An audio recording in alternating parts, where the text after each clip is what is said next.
وہ وقت موعود آ ہی گیا جس کا ہم بہت ہی بے صبری سے انتظار کر رہے تھے۔ جنوبی ہند کی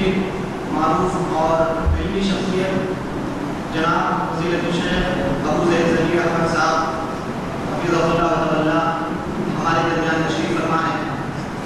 تھوڑی دیر میں ہم ان کا خطاب سنیں گے۔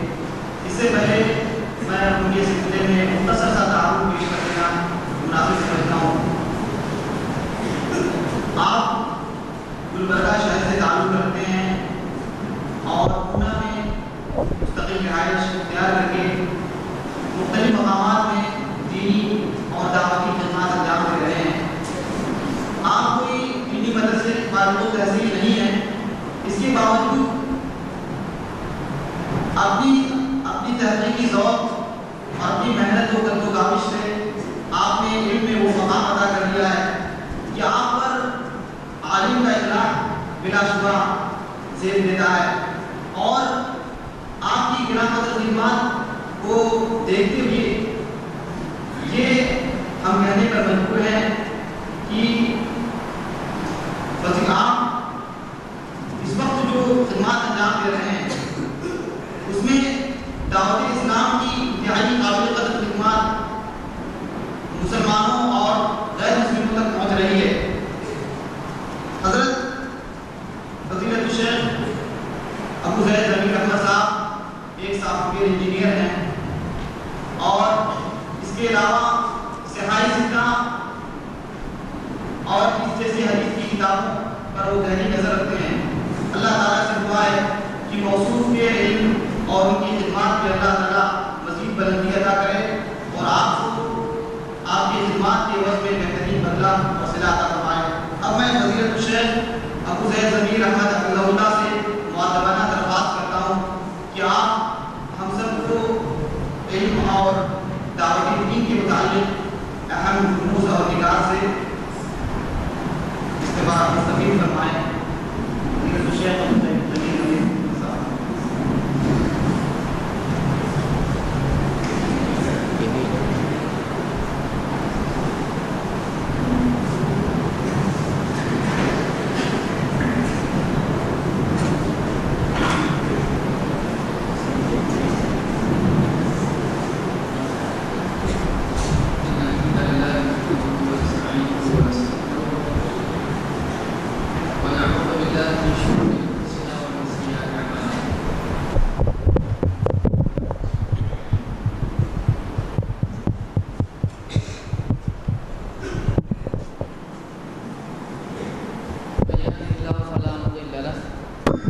ومن يضلل فلا هادي له وأشهد أن لا إله إلا الله وحده لا شريك له وأشهد أن محمدا عبده ورسوله أما بعد فإن خير الحديث كتاب الله وخير الهدي هدي محمد صلى الله عليه وسلم وشر الأمور محدثاتها وكل محدثة بدعة وكل بدعة ضلالة وكل ضلالة في النار۔ قال سبحانہ وتعالى قل هل يستوي الأعمى والبصير فلا تتفكرون۔ محترم صدر صاحب اور محترمی علماء کرام اور میرے دینی بھائیوں،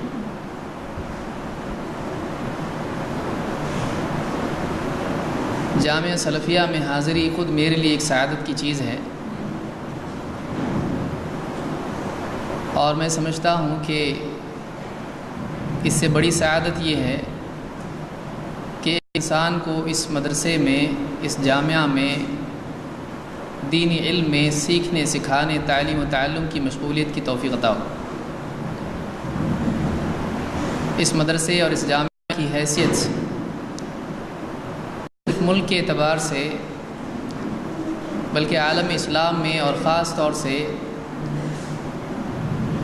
دعوت اہل حدیث یا سلفی منہج کی ترویج میں اور حق کے احقاق اور باطل کے ابطال میں جو مقام اس مدرسے کو حاصل ہے، اس کو الفاظ میں بیان کرنا ایک اعتبار سے اس کی ناقدری اور حق تلفی ہوگی، لہٰذا میرے لیے خود ایک زمانے سے یہ ایک شوق تھا کہ میں اس مدرسے میں حاضر ہوں۔ ایک الگ چیز ہے کہ اور ایک قابل افسوس بات ہمارے لیے ہے کہ ہم جیسا طبقہ جو دعوتی میدان میں ہیں،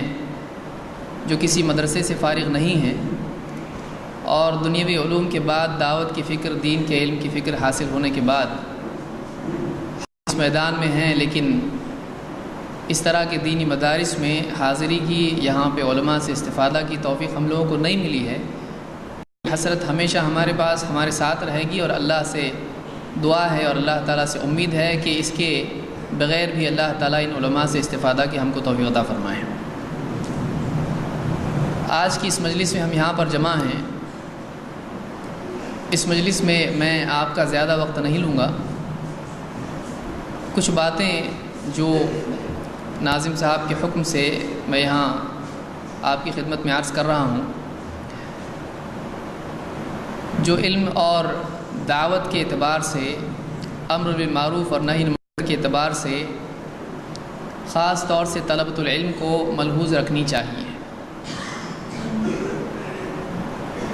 اللہ تعالیٰ نے قرآن کریم میں فرمایا، قُلْ هَلْ يَسْتَوِي الْأَعْمَى وَالْبَصِيرُ أَفَلَا تَتَفَكَّرُونَ، اے نبی آپ کہیے کیا اندھا اور بینا دونوں برابر ہو سکتے ہیں؟ کیوں غور نہیں کرتے ہو؟ اس آیت کی تفسیر میں ابن الجوزی رحمہ اللہ اپنی تفسیر زاد المسیر میں کہتے ہیں کہ اس بارے میں علماء سے دو اقوال منقول ہیں کہ یہاں پر اعمیٰ اور بصیر کس کو کہا گیا ہے۔ ابن عباس رضی اللہ تعالیٰ عنہ کا قول اس سلسلے میں ہے کہ یہاں پر بصیر سے مراد مؤمن ہے اور اعمیٰ سے مراد کافر ہے۔ لہٰذا اس آیت کی تفسیر ہوگی کہ کیا کافر اور مومن برابر ہو سکتے ہیں؟ اس سلسلے میں ابن عباس رضی اللہ تعالیٰ عنہ کے شاگرد مجاہد کا قول ہے کہ یہاں پر بصیر سے مراد وہ شخص ہے جس کو ہدایت ملی ہے، اور اعمیٰ سے مراد وہ شخص ہے جو گمراہ ہو چکا ہے۔ اس سلسلے میں جریر الطبری اپنی تفسیر میں کہتے ہیں کہ یہاں پر بصیر سے مراد وہ مومن ہے، کہتے ہیں والبصیر المؤمن الذی قد ابصر آیات اللہ وحججہ، یہاں پر بصیر سے مراد وہ مومن ہے جو اللہ تعالیٰ کی نشانیاں، اس کی آیات اور اس کی طرف سے دیے جانے والے دلائل، حجج، حجت کی جمع ہے حجج، اس کی طرف سے عطا کی ہوئے دلائل کو جانتا ہو، ابصرا اچھی طرح سے ان کو دیکھتا ہو، سمجھتا ہو، اس کی بصیرت اس کو حاصل ہو، فاقتدى بها واستضاء بضیائها، اور وہ ان دلائل، ان نشانیوں، ان آیات اور اس علم اور بصیرت کا تابع ہو، اس کی اقتداء کرتا ہو اور اسی طرح سے اس سے روشنی حاصل کرتا ہو۔ اس اعتبار سے ابن جریر الطبری نے ان دونوں اقوال کو جمع کیا ہے کہ اس سے مراد وہ مومن ہے کہ جس کو اللہ کی طرف سے دلائل حاصل ہوں، وہ اندھا بن کر راستہ نہ چل رہا ہو، وہ تقلیدی طور پر کسی چیز کے پیچھے نہ پڑا ہو، بلکہ واقعی انسان ہو جو اللہ کی طرف سے ملے ہوئے علم کو بصیرت کے ساتھ، گہری سمجھ کے ساتھ میں حاصل کیے ہوئے ہو۔ دیکھیں اللہ کے نبی صلی اللہ علیہ وسلم نے جس کو ایک حدیث میں، جس کو امام البخاری نے روایت کی ہے، آپ نے فرمایا کہ من یرد اللہ بہ خیرا یفقہہ فی الدین، اللہ جس کے ساتھ خیر کا ارادہ کرتا ہے اس کو دین میں فقہ، تفقہ، گہری سمجھ عطا فرماتا ہے۔ انسان کے لیے سب سے بڑی سعادت کی چیز یہ ہے کہ اس کو اللہ کے دین کی نہ صرف سمجھ بلکہ گہری سمجھ، اس لیے کہ سطحی سمجھ کے بہت سارے فتنے وجود میں آتے ہیں، لیکن واقعی اگر دین کی گہری سمجھ انسان کو ہو تو وہ آیات کا غلط مطلب نہیں لے گا، وہ احادیث سے اپنی معنی نہیں اخذ کرے گا۔ اس لیے کہ آپ دیکھیں گے کہ اسلامی تاریخ میں جتنے فرقے نکلے ہیں، چاہے وہ مرجئہ ہوں، خوارج ہوں، یا اسی طرح سے دوسرے فرقے ہوں، جہمیہ ہوں، یہ سارے فرقے آپ کو دکھائی دیں گے کہ ان کے پاس اپنی گمراہ کن باتوں کے لیے دلیل موجود ہوتی ہے۔ آیتوں سے استدلال کرتے ہیں، یہ احادیث سے استدلال کرتے ہیں اور اپنی منمانی تعبیر، اپنی منمانی تفسیر کی بنیاد پر اپنے باطل کو حق ثابت کرنے کی کوشش کرتے ہیں۔ تو قرآن و سنت کی سطحی سمجھ انسان کی گمراہی کا سبب بھی بن سکتی ہے، لیکن واقعی اگر ایک انسان کو قرآن و سنت کا گہرا فہم اور وہ فہم جو سلف سے ہم کو ملا ہے، جو اللہ کے نبی صلی اللہ علیہ وسلم کے صحابہ اور ان کے پیچھے ان کے بعد آنے والے اسلاف سے ہم کو ملا ہو، اگر یہ گہری سمجھ انسان کو اللہ کی توفیق سے مل جائے، یہ اس کے لیے دنیا اور آخرت کی سعادت کے لیے بہت ہی بڑی چیز ہے۔ لہٰذا یہ ایک بہت ہی خیر کی چیز ہے اور یہ شرف کی چیز ہے کہ آپ حضرات کو اس مدرسے میں پڑھنے کی اللہ کی طرف سے توفیق ملی ہے۔ اللہ تعالیٰ اس کو آپ کے لیے دنیا اور آخرت کی سعادت کا ذریعہ بنائے۔ آج کی اس مجلس میں کچھ باتیں اس سلسلے میں میں مزید پیش کروں گا، وہ یہ کہ علم اور اہل علم کا مقام اللہ کے نزدیک بہت اونچا ہے اور دنیوی اعتبار سے اس زمین پر اتنا بڑا مقام ان کا ہے اور اتنی بڑی ذمہ داری ہوئی ہے کہ اللہ تعالیٰ نے اہل علم کو زمین پر اللہ کی توحید کا گواہ بنایا ہے۔ اللہ تعالیٰ قرآن کریم میں فرماتا ہے، سورہ آل عمران میں اللہ تعالیٰ نے فرمایا، شہد اللہ انہ لا الہ الا ہوا والملائکۃ واولو العلم قائما بالقسط لا الہ الا ہو العزیز الحکیم۔ اس آیت میں اگر آپ غور کریں، اللہ تعالیٰ نے 2 مرتبہ لا الہ الا اللہ کو ذکر کیا ہے۔ یہ وہ آیت ہے جس میں 2 مرتبہ کلمہ توحید ذکر کیا گیا ہے، اور اس آیت میں اللہ تعالیٰ نے 3 گواہیاں ذکر کی ہیں، ایک خود اللہ کی گواہی، دوسرے فرشتوں کی گواہی، اور تیسری گواہی اللہ تعالیٰ نے کسی اور کی ذکر نہیں کی، بلکہ اللہ تعالیٰ نے اس گواہی کے لیے انتخاب اگر کیا تو اہل علم کا کیا۔ شہد اللہ انہ لا الہ الا ہو، اللہ تعالیٰ خود اس بات کا گواہ ہے کہ اس کے علاوہ کوئی عبادت کے لائق نہیں ہے، حقیقی معبود نہیں ہے۔ اور کون ہیں؟ والملائکہ، وہ فرشتے جن کے بارے میں خود اللہ تعالیٰ نے فرمایا لا یعصون اللہ ما امرہم ویفعلون ما یؤمرون، وہ فرشتے جو اللہ کے حکم کی نافرمانی نہیں کرتے ہیں بلکہ وہی کرتے ہیں جس کا ان کو حکم دیا جاتا ہے۔ اللہ کے اوامر کی تعمیل کرنے والے کمال درجے میں، اور اللہ تعالیٰ کی منع کی ہوئی چیزوں سے رکنے والے کمال درجے میں، اللہ کی ہر بات کو پورا کرنے والے فرشتوں کے ساتھ اللہ تعالیٰ نے جوڑا تو اہل علم کو جوڑا ہے۔ اللہ تعالیٰ نے فرمایا وَأُولُو الْعِلْمِ قَائِمًا بِالْقِسْطِ، اللہ تعالیٰ قسط کے ساتھ قائم ہے، لا الہ الا ہو، اللہ کے سوا کوئی عبادت کی لائق نہیں۔ اللہ تعالیٰ نے کلمہ توحید کو دوبارہ دہرایا۔ العزیز الحکیم، اللہ تعالیٰ عزیز ہے، زبردست ہے، غلبے والا ہے اور حکمت والا ہے۔ وہ غلبے والا ہے، چاہے تو گناہ گار کو پکڑ سکتا ہے،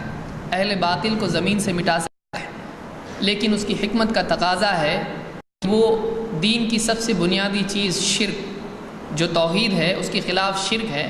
اس شرک پر پنپنے والوں کو بھی اللہ تعالیٰ زمین پر چلنے دیتا ہے۔ یہ اس کی حکمت کا تقاضا ہے کہ زمین پر اللہ تعالیٰ اہل حق کے ساتھ اہل باطل کو بھی پنپنے کا موقع دیتا ہے۔ اس آیت میں اللہ تعالیٰ نے توحید کی گواہی کے لیے اگر چنا ہے تو اہل علم کو چنا ہے، اس لیے کہ آپ جانتے ہیں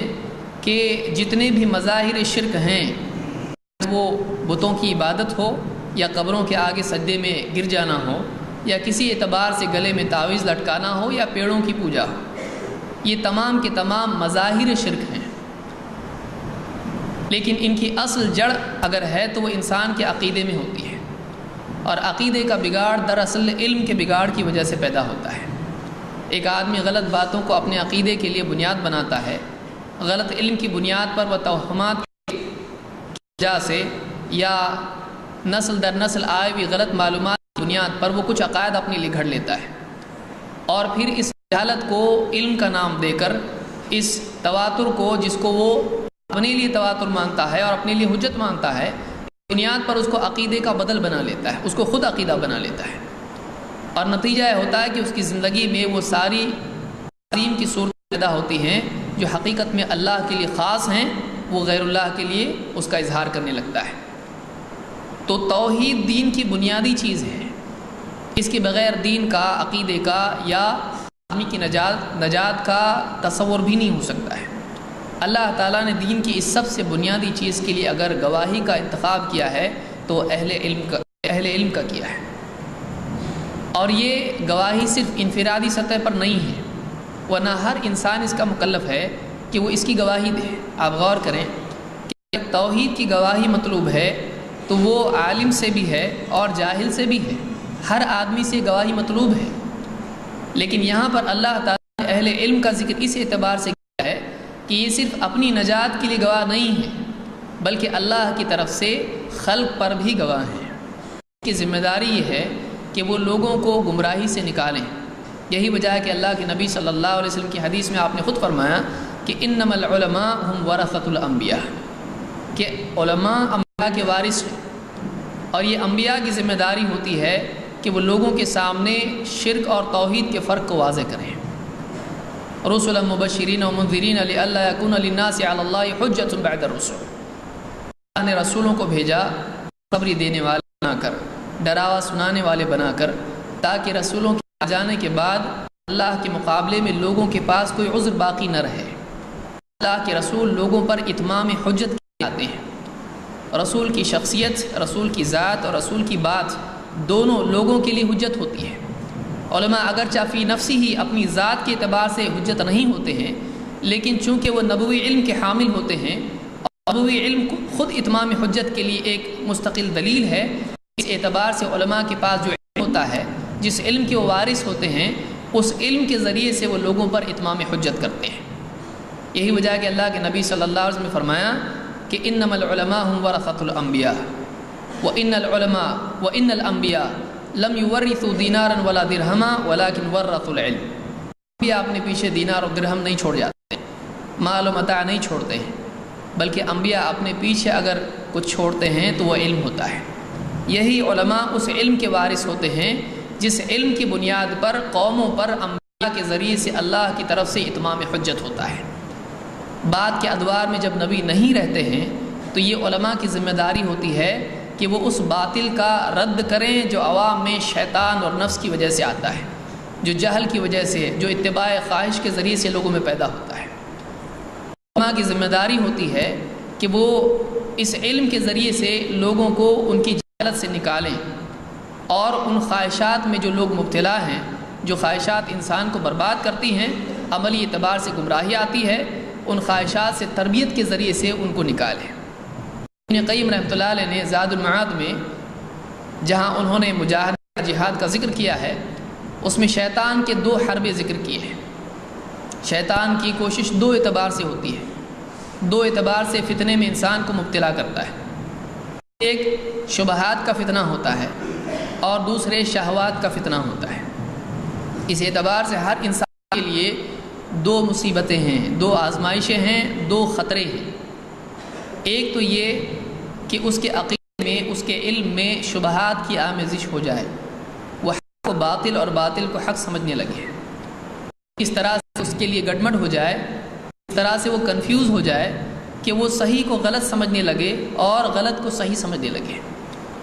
یہ وہ گمراہی ہے جس کی بنیاد پر شرک و بدعت کا وجود ہوتا ہے، جس کی وجہ سے لوگ بدعت کو سنت سمجھ کر عمل کرتے ہیں، جو تقلیدی چیزوں کو دین سمجھ لیتے ہیں، جو شخصیات کو مدار حجت بنا لیتے ہیں، اور اس اعتبار سے کئی گمراہیوں میں مبتلا ہو جاتے ہیں۔ ایک یہ علمی گمراہی ہوتی ہے جو شبہات کے راستے سے آتی ہے۔ شیطان یہ کرتا ہے کہ ایک آدمی کے لیے علم کو اس کے لیے اس میں تلبیس پیدا کر دیتا ہے۔ دوسرے عملی اعتبار سے انسان کے اندر چونکہ اللہ تعالیٰ نے نفس رکھا ہے، اور نفس کی کوشش یہ ہوتی ہے کہ انسان کو شہوت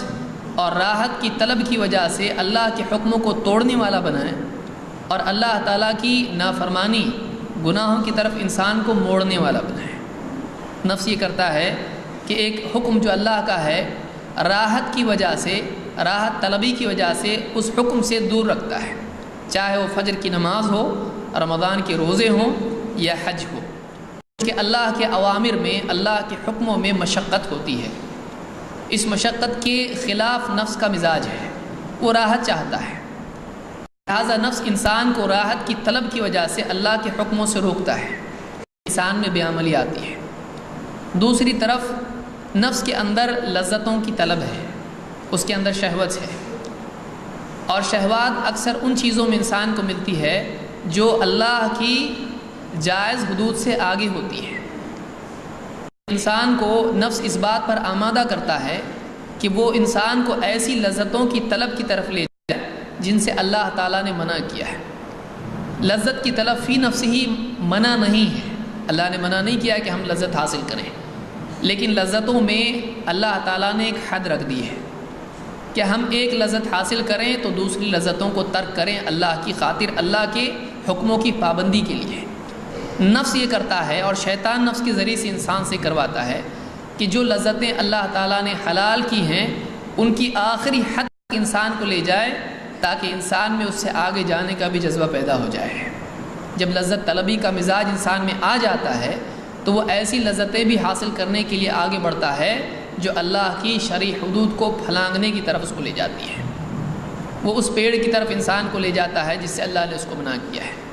وَلَا تَقْرَبَا هَٰذِهِ الشَّجَرَةَ فَتَكُونَ مِنَ الظَّالِمِينَ۔ ایک آدمی اگر اللہ کی منع کی ہوئی چیز کی طرف جاتا ہے تو یہ اپنے آپ پر بھی ظلم ہے، اور اللہ کا حق اللہ کو نہ دینے کے اعتبار سے بھی ظلم ہو جاتا ہے۔ اس لیے کہ نفس کی ماننے کی بجائے انسان کو چاہیے کہ وہ اللہ کی مانتا رہے۔ یہ دو فتنے انسان کے لیے ہیں، یہ عامی کے لیے بھی ہے اور یہ علم والے کے لیے بھی ہے، یہ ہر انسان کے لیے ہے۔ اور جتنا زیادہ مرتبہ انسان کا ہوتا ہے، جتنا زیادہ وہ اللہ کی طرف سے مکلف ہوتا ہے، شیطان اتنا زیادہ اس کو دھوکہ دینے کی کوشش کرتا ہے۔ لہٰذا علم میں مصروف ہونے والے طلبۃ العلم کو اس بات کا خاص لحاظ رکھنا چاہیے کہ وہ ان دونوں فتنوں سے اپنے آپ کو بچائیں۔ علمی اعتبار سے ایسا نہ ہو کہ ہم غلط چیزوں کو صحیح سمجھنے لگیں اور ایسے تفردات اختیار کریں جو سب سے منقول نہ ہوں۔ بعض اوقات انسان کے ذہن میں آتا ہے کہ ایک نئی تحقیق میں پیش کر رہا ہوں جو مجھ سے پہلے 1400 سالوں میں کسی نے پیش نہیں کی، یا وہ ایسے افکار کی طرف متوجہ ہو جائے جو سلف سے منقول نہیں ہے۔ ہمارا طریقہ یہ ہے، اصحاب حدیث کا طریقہ ہے، ہمارا سلفی منہج ہم کو یہ سکھاتا ہے کہ ہم دین کے اخذ کے اعتبار سے آزاد روی اختیار نہ کریں، منمانی اختیار نہ کریں، بلکہ ہم یہ دیکھیں کہ قرآن و سنت کے فہم کے لیے اللہ کے نبی صلی اللہ علیہ وسلم کے صحابہ اور ان کے بعد والوں نے کیا طرز اختیار کیا ہے۔ یہ تقلید نہیں ہے۔ تقلید یہ ہے کہ ایک آدمی کسی شخص کو اپنے لیے اس طرح سے مقتدا بنا لے کہ اس کی بات کے سوا کسی اور کی طرف وہ متوجہ نہ ہو۔ یہ جو چیز ہے وہ وہی ہے جس کو اللہ تعالیٰ نے فرمایا وَمَن يُشَاقِقِ الرَّسُولَ مِن بَعْدِ مَا تَبَيَّنَ لَهُ الْهُدَىٰ وَيَتَّبِعْ غَيْرَ سَبِيلِ الْمُؤْمِنِينَ نُوَلِّهِ مَا تَوَلَّىٰ وَنُصْلِهِ جَهَنَّمَ وَسَاءَتْ مَصِيرًا۔ جو رسول کی مخالفت کرے ہدایت کے واضح ہو جانے کے بعد بھی اور ایمان والوں کا راستہ چھوڑ کے کوئی اور راہ چلنے لگ جائے، ہم وہیں اس کو موڑ دیں گے جہاں وہ مڑا ہے، جہاں کا رخ اس نے کیا ہے، اور وہ جہنم میں اس کو پہنچا دیں گے، اور بہت برا ٹھکانہ ہے۔ طلبۃ العلم کے لیے اس بات کی بہت اہمیت ہے وہ علم کے اخذ کے اعتبار سے سلف کے منہج کو اختیار کریں، سلف کے منہج کو اختیار کریں۔ دوسری چیز یہ ہے کہ اس منہج کو اختیار کرنے کے ساتھ ساتھ، علمی اعتبار سے اختیار کرنے کے ساتھ ساتھ، عملی اعتبار سے بھی سلف کو اپنے لیے اسوہ بنائیں۔ نہ صرف یہ کہ ہم محض علم کے میدان میں آگے بڑھیں، بلکہ علم کے ساتھ ساتھ عملی زندگی میں بھی علم کے تقاضوں کو ہم پورا کرنے والے بنیں۔ علم فی نفس ہی مقصود نہیں ہے، عقیدے اور عمل کی اصلاح کے لیے وسیلہ اور ذریعہ ہے۔ اگر علم برائے علم ہو جائے تو وہ انسان پر حجت ہو جاتا ہے، وہ اس کی نجات کا نہیں بلکہ اس کی ہلاکت کا ذریعہ بنتا ہے۔ اسی لیے اللہ کے نبی صلی اللہ علیہ وسلم نے فرمایا القرآن حجت لک و علیک۔ امام مسلم نے اس حدیث کو نقل کیا ہے کہ قرآن یا تو تیرے لیے تیرے حق میں حجت ہے یا تیرے خلاف حجت ہے۔ معلوم ہے قرآن خلاف بھی حجت ہو سکتا ہے، اور قیامت کے دن جو سوالات پوچھے جانے والے ہیں اس میں 5 سوالات میں سے جو اللہ کے نبی صلی اللہ علیہ وسلم نے بیان کی، جس کو امام ترمذی وغیرہ نے نقل کیا ہے، اس میں آپ نے ایک سوال یہ بھی بتایا کہ ماذا عمل فیما علم، جو کچھ تو جانتا تھا اس پر تو نے کتنا عمل کیا۔ تو علم یہ چاہتا ہے کہ علم کے تقاضوں کو پورا کیا جائے۔ علم ایک وسیلہ ہے، ایک سیڑھی ہے، ایک ذریعہ ہے جس کے ذریعے سے عقائد کی اصلاح ہوتی ہے، جس کے ذریعے سے اعمال کی اصلاح ہوتی ہے۔ لہٰذا طلبۃ العلم کو اس بات کا بھی لحاظ رکھنا چاہیے کہ علمی مہارت کے ساتھ ساتھ قلب اور ظاہر اور باطن دونوں کی طہارت بھی مقصود ہو۔ صرف یہ نہیں کہ ہمارے پاس حدیثوں کا علم آ جائے، آیات کی تفسیر ہم کو معلوم ہو جائے، فقہی مسائل میں ہم احاطہ کر لیں کہ کس کا کیا قول ہے اور اس سلسلے میں راجح کیا ہے۔ یہ اپنی جگہ بھی نفس ہی مطلوب ہے اور بہت ضروری ہے، بلکہ اس کے بغیر ایک آدمی کو صحیح اور غلط کا فرق معلوم نہیں ہوگا۔ اگر اس کے پاس دلائل نہ ہو اور ان دلائل میں تطبیق اس کے پاس نہ ہو اور راجح اور مرجوح کا فرق اس کے نزدیک نہ ہو، ایسا آدمی غلطی کرے گا۔ لیکن کیا یہ فی نفس ہی مطلوب ہے؟ اس ساری تحقیق کا مقصود کیا ہے؟ اس ساری تحقیق کا مقصود یہ ہے حق معلوم ہونے کے بعد اس کی اتباع آدمی کرے۔ باقی ایک آدمی کو جب معلوم ہو جائے کہ ہاں یہ ہے تو کیا یہاں کام ختم ہو جاتا ہے؟ اس کے بعد دو ذمہ داریاں باقی رہ جاتی ہیں۔ ایک یہ کہ ایک انسان اپنی ذات کے اعتبار سے اپنے لیے اس حق کو قبول کر کے ظاہراً و باطناً اس کو نافذ کرے۔ فلا وربک لا یؤمنون حتی یحکموک فیما شجر بینہم۔ یہ صرف اتنا کافی نہیں ہے، آگے اللہ نے فرمایا ثم لا یجدوا فی انفسہم حرجا مما قضیت ویسلموا تسلیما۔ قلب کی سطح پر اور عمل کی سطح پر نبوی فیصلے کا نفاذ مقصود ہے۔ دیکھیے آیت اللہ نے کیا فرمایا، فلا وربک لا یؤمنون، اے نبی آپ کے رب کی قسم وہ ہرگز مومن نہیں ہو سکتے حتی یحکموک فیما شجر بینہم، یہاں تک وہ اپنے باہمی نزاعات میں اختلافات میں آپ کو حکم تسلیم نہ کر لیں، نبوی فیصلے پر راضی ہو جانا، نبوی براہین پر اطمینان محسوس کرنا، اس کو نبی صلی اللہ علیہ وسلم کو اپنے لیے حجت تسلیم کر لینا۔ پھر ثم لا یجدوا فی انفسہم حرجا مما قضیت، پھر آپ کے فیصلے سے اپنے جی میں حرج نہ پائیں، آپ کے فیصلے کو باطناً تسلیم کر لیں۔ وَيُسَلِّمُ تَسْلِيمًا، ابن کثیر وغیرہ نے کہا کہ ظاہراً بھی اس کو نافذ کریں، صرف یہ نہیں کہ دل میں مان لیا ٹھیک ہے ہاں ہم مانتے ہیں، اس کا نفاذ ظاہر میں بھی ہونا چاہیے۔ تو علم کا تقاضا یہ ہے، بلکہ ایمان کا تقاضا یہ ہے کہ ایک انسان نبوی علم کو اپنے سینے میں جگا دے، اور جیسے زمین میں واقعی زرخیز زمین ہو اس میں اگر صحیح بیج چلا جائے تو اس زمین سے پھلدار پیڑ بھی نمودار ہوتا ہے۔ اگر واقعی زمین اچھی ہے اور بیج تو ویسے بھی صحیح ہے، اگر ربانی علوم کا بیج زمین میں بویا جائے اور وہ زمین مومن کا قلب اگر واقعی وہ قلب زرخیز زمین ہے، اگر اس میں کوئی گندگی نہیں ہے، اگر خرابی اس میں نہیں ہے، تو واقعی اس سے نتیجہ نکلے گا کہ اس سے ایک پھلدار پیڑ نکلے گا۔ علم یہ چاہتا ہے کہ انسان اپنے ظاہر و باطن میں اس کو نافذ کرے تاکہ اس سے وہ نتائج پیدا ہوں جو زمین میں پیدا ہوتے ہیں۔ آپ جانتے ہیں کسان ہیں، اگر وہ کسان کھیتی کا سارا علم جانتا ہو اور ساری چیزیں تفصیلات اس کو معلوم ہو، ان تفاصیل کے جاننے کے بعد میں اگر وہ کھیتی کرتا نہیں ہے تو اس کا وہ سارا علم اس کا علم ہی رہے گا، زمین میں نہ کوئی فصل اگے گی، نہ لوگوں کی غذا اور ان کے اناج کا کوئی کام ہوگا۔ لہٰذا علمی اعتبار سے اگر ہم علم حاصل کر لیتے ہیں لیکن اس علم کا نفاذ نہیں ہوتا ہے، اپنی ذات کے اعتبار سے اور امت کے اعتبار سے، انسانیت کے اعتبار سے اگر اس علم کے تقاضوں کو پورا نہیں کیا جاتا ہے تو واقعی وہ نتائج نہیں نکلیں گے جو نکلنا چاہیے۔ اللہ تعالیٰ نے قرآن کریم میں بھی فرمایا والعصر ان الانسان لفی خسر، قسم ہے زمانے کی انسان خسارے میں ہے، الا الذین آمنوا وعملوا الصالحات وتواصوا بالحق وتواصوا بالصبر، قسم زمانے کی انسان خسارے میں ہے، گھاٹے میں ہے، نقصان میں ہے، زیاں میں ہے۔ الا الذین، اس خسارے سے بچنے والے کون ہیں؟ اللہ تعالیٰ نے 3 باتیں، اور اگر کوئی تفصیل اس کی کرنا چاہے 4 باتیں یہاں پر ذکر کی ہیں۔ الا الذین آمنوا وعملوا الصالحات وتواصوا بالحق وتواصوا بالصبر۔ ابن تیمیہ رحمۃ اللہ علیہ اس سلسلے میں فرماتے ہیں، اور دوسرے بھی علماء نے اس بارے میں کہا ہے کہ یہاں 3 چیزیں بیان کی گئی ہیں۔ ایک ایمان جو علم کو شامل ہے، 2 اس کی عملی تطبیق، اور 3 اس کی علمی تبلیغ ہے۔ یہ 3 چیزیں ہیں جو انسان کو گھاٹے اور خسارے اور بربادی سے بچانے کے لیے لازم ہے۔ ایک آدمی اگر چاہتا ہے کہ وہ ابدی خسارے سے بچے، 3 چیزوں کا اہتمام اس کو کرنا پڑے گا۔ ایک، جو علم اللہ کے رسول صلی اللہ علیہ وسلم لائے ہیں اس علم کو ایمان کے ساتھ قبول کرنا پڑے گا۔ 2، اس علم کے تقاضوں کو عملی اعتبار سے پورا کرنا پڑے گا، اس کے مطابق اپنی زندگی کو ڈھالنا پڑے گا۔ 3، اس علم کی دوسروں کو بھی وصیت کرنی پڑے گی، دوسروں کو بھی دعوت دینی پڑے گی۔ تو علم، عمل اور دعوت، یہ 3 چیزیں ہیں۔ یہ علم وہ علم ہے جو ایمان کے ساتھ ہو، ورنہ علم کا کوئی نفع نہیں اگر اس پر ایمان ہی نہ ہو۔ تو ایسا علم جس میں یقین بھی شامل ہو، اس لیے کہ آپ دیکھیں علم کے ساتھ یقین اور احساس نہ ہو تو وہ علم خود حجت بن جاتا ہے اور بوجھ بن جاتا ہے، وہ مزید قساوت قلبی کا ذریعہ بن جاتا ہے۔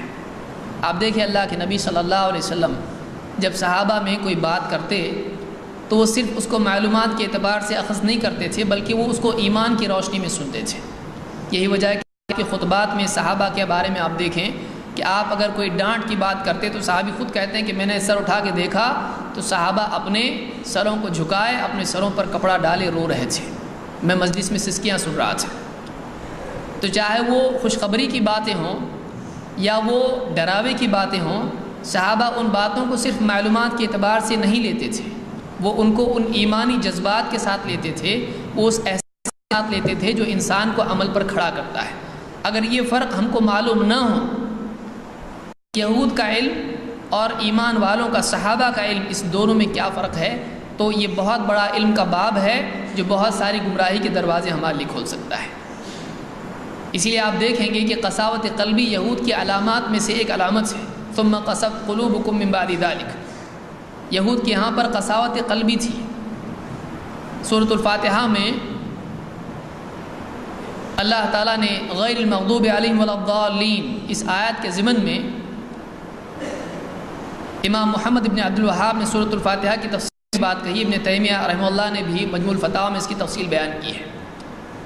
کہ اس آیت میں جن پر غضب ہوا، اے اللہ ہم کو ان کے راستے سے بچا، ان کے طرز سے بچا، جن پر تیرا غضب ہوا اور جو راستے سے بھٹک گئے، یہ 2 کون لوگ ہیں؟ امام ترمذی کی روایت میں ہم کو ملتا ہے کہ اس سے مراد جن پر غضب ہوا سے مراد یہود ہیں، اور جو راہ سے بھٹک گئے ان سے مراد نصارہ ہیں۔ اور ابن ابی حاتم رحمۃ اللہ علیہ فرماتے ہیں کہ اس میں مفسرین کا کوئی اختلاف نہیں کہ اس سے مراد یہ دونوں ہیں۔ اس سے مراد یہ دونوں ہیں اس اعتبار سے نہیں کہ اس میں ان کی تخصیص ہے، بلکہ اس سے مراد یہ ہے کہ یہ دونوں تمثیلی اعتبار سے اس بات سے مراد ہیں۔ یہ 2 مثالیں ہیں انسانی تاریخ میں جو اس بات کی بہترین مثالیں ہیں، جو بدترین اعتبار سے مثال کہے جا سکتے ہیں۔ اللہ کا غضب ہونا اس اعتبار سے، یہود وہ لوگ تھے جن کے پاس اللہ کی شریعت کی تفاصیل موجود تھیں، بلکہ ان کے مزاج میں اتنا زیادہ غلو تھا کہ موسیٰ علیہ السلام نے جب ان کو کہا کہ ان اللہ یأمرکم ان تذبحوا بقرہ،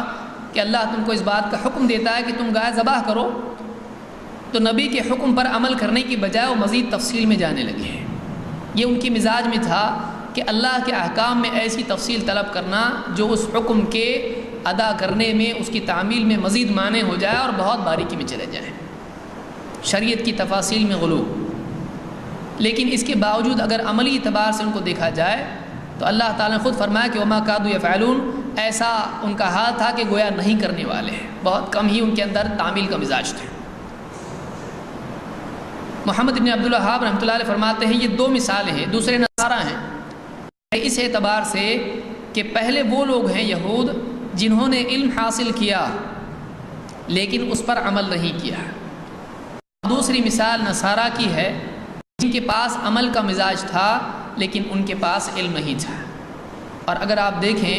انسانی تاریخ میں ہو یا آج امت مسلمہ کی حالت اگر آپ دیکھیں، یہ 2 طبقے آپ کو ملیں گے۔ ایک وہ لوگ ہیں جن کے پاس علم ہے لیکن ان کی زندگی میں اس علم کے مطابق عمل نہیں ہے۔ دوسرے وہ لوگ ہیں جن میں عمل کا بہت جذبہ ہے، دین کی تعظیم ان کے ہاں ہے،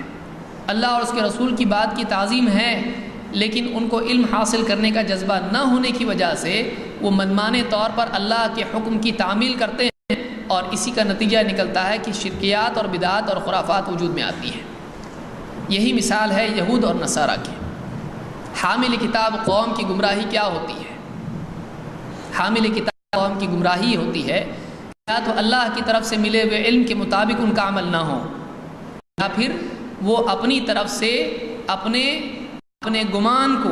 اور اپنے قیاسات کو دین میں حجت تسلیم کرتے ہوئے اللہ کی شریعت پر اپنی تشریح کو حکم بنانے لگے۔ انجیل عیسائیوں کو دی گئی، لیکن انہوں نے اپنی طرف سے عقائد گھڑے، عیسیٰ علیہ السلام کو اللہ کا بیٹا بنا لیا، عبداللہ سے ان کو ابن اللہ کر دیا۔ انہوں نے اپنی طرف سے ایسے مجاہدات ایجاد کیے جن کی شریعت میں گنجائش نہیں تھی۔ انہوں نے ایسے مجاہدے ایجاد کیے جو غلو آمیز تھے، جس میں غلو تھا، اپنے لیے حلال کو بھی حرام کر لیا، لباس کے اعتبار سے ہو یا نکاح کے اعتبار سے ہو یا رہن سہن کے اعتبار سے ہو، ایسا مجاہدہ اپنے اوپر نافذ کیا جو شریعت میں نہیں تھا۔ یہ دو گمراہیاں آج بھی امت میں ہیں، ایک کے باوجود عمل نہیں ہے، دوسرے عمل کا جذبہ ہے لیکن علم کی بنیاد پر نہیں ہے۔ یہی وجہ ہے کہ آج آپ دیکھیں گے کہ ایک طبقہ امت کا وہ ہے جو دین سے دور ہوتا چلا جا رہا ہے۔ عملی زندگی میں شہوات آپ کو ان کی دکھائی دیں گی، مغربی تہذیب سے متاثر ہونا، چاہے وہ لباس کے اعتبار سے ہو یا کھانے پینے کے طور طریقوں سے اعتبار سے ہو، یا پاخانے میں بھی وہ یہودیت کی اور نصارہ کی تقلید میں لگ گئے ہیں۔ گانوں میں مبتلا ہونا اور حرام چیزوں کو اپنے لیے حلال کر لینا، سود کو اپنے لیے حلال کر لینا، شریعت کو بالکل پیچھے ڈال دینا، بے پردگی، اور نوجوانوں کے اندر ایک قسم کی یعنی یورپی تہذیب کی نقالی کرنا اور ان کی خوشامد میں اپنے آپ کو اطمینان دینا، یہ آج آپ کو پڑھے لکھے طبقے میں دکھائی دیتا ہے۔ ان میں بہت وہ طبقہ بھی ہوگا جو انٹرنیٹ کے ذریعے سے یا دوسرے مآخذ سے دین کا علم جانتا ہے، اور ایک بہت بڑا طبقہ وہ بھی جو نہیں جانتا ہے۔ یہ عملی اعتبار سے ان کے اندر بگاڑ ہے۔ دوسرا، آپ کو ایک دینی جذبہ رکھنے والا طبقہ ملے گا جس کے اندر دین پر عمل کرنے کا جذبہ ہے، لیکن علم صحیح نہ ہونے کی وجہ سے یہ اپنے دین کے اعتبار سے گمراہی میں مبتلا ہے۔ آج ہماری اپنی ذمہ داری یہ ہے کہ ہم آج قرآن و سنت کے حامل بنیں اور واقعی اس کا حق ادا کریں۔ اور اس دور میں آپ دیکھیں، صرف مسلمان نہیں بلکہ عالمی سطح پر اگر آپ دیکھیں تو اسلام کے سلسلے میں شبہات کا پھیلانا، چاہے وہ میڈیا کی راہ سے ہو یا کسی اور ذریعے سے ہو، چاہے وہ دانستہ طور پر ہو یا نادانستہ طور پر ہو، اسلام کے بارے میں ایک بہت بڑا طبقہ ہے جو اسلام کے بارے میں یا تو غلط فہمی میں مبتلا ہے یا پھر اسلام کے بارے میں غلط پروپیگنڈا کر رہا ہے، چاہے وہ حجاب کے سلسلے میں ہو، عورتوں کے حقوق کے سلسلے میں ہو، یا اسی طرح سے اسلام کے سلسلے میں دہشت گردی کی باتیں کرنا ہو، یا محمد رسول اللہ صلی اللہ علیہ وسلم کی شخصیت کو داغدار بنانا ہو، اس کی کوشش کرنا ہو، یا قرآن کی تعلیمات کو اپنے سیاق و سباق سے کاٹ کر پیش کرنا ہو، یا اللہ کے نبی صلی اللہ علیہ وسلم کی زندگی کے بعض پہلوؤں پر تنقید کرنے کے اعتبار سے ہو، یا کسی اور اعتبار سے ہو، یا موجودہ مسلمانوں کے اعتبار سے ہو، یا خاص طور سے اہل حدیث کے بارے میں ہو۔ آج آپ دیکھیں گے کہ ایک بہت بڑا طبقہ غیر مسلموں کا ہے جو اسلام سے اور خاص طور سے اصحاب الحدیث سے غلط فہمی مبتلا ہے یا ناراض ہے۔